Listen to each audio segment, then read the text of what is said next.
Ну а сегодня члены делегации Совета Федерации и Госдумы обсудили также в Якутске вопросы развития местного самоуправления. Участниками круглого стола стали представители республиканских властей и руководители Советов муниципальных образований Дальнего Востока. Прозвучали предложения по решению ключевых проблем, каких знает Юлия Михайлова. Среди проблем, характерных для всех субъектов Дальневосточного округа, несбалансированность финансирования отдельных государственных полномочий, переданных субъектам. Премьер Якутии Галина Данчикова в качестве примера привела суммы субвенций, исчисляющихся по методике, в основе которой плотность населения. На противопожарные мероприятия в лесной зоне Московская область, где менее 1 гектара леса, на эти мероприятия ежегодно получает более 1,5 миллиарда рублей. Якутия, где 254 миллиона гектаров тайги, только 411 миллионов рублей.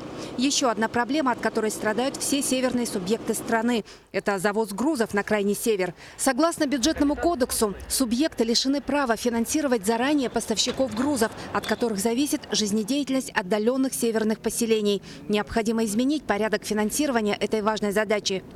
Надо реально посмотреть на жизнь, реально просто смотреть на жизнь. Есть 13, как говорится, полномочий, но с деньгами. Если 44, как говорится, полномочий без денег, это намного хуже. Как было отмечено многими участниками круглого стола, на сегодня происходит централизация бюджетных ресурсов, а их перераспределение вызывает много вопросов.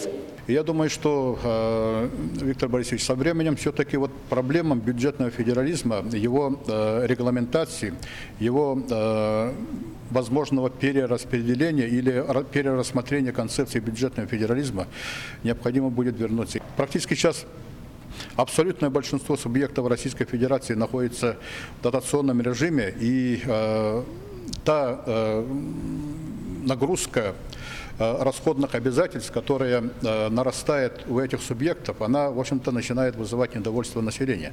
Изучаем эту, вот, например, проблему, чтобы самое главное не получилось. Кто-то налегке идет, а кто-то на сегодняшний день работает. Он получил определенную, например, доходную часть, вышел на 15%.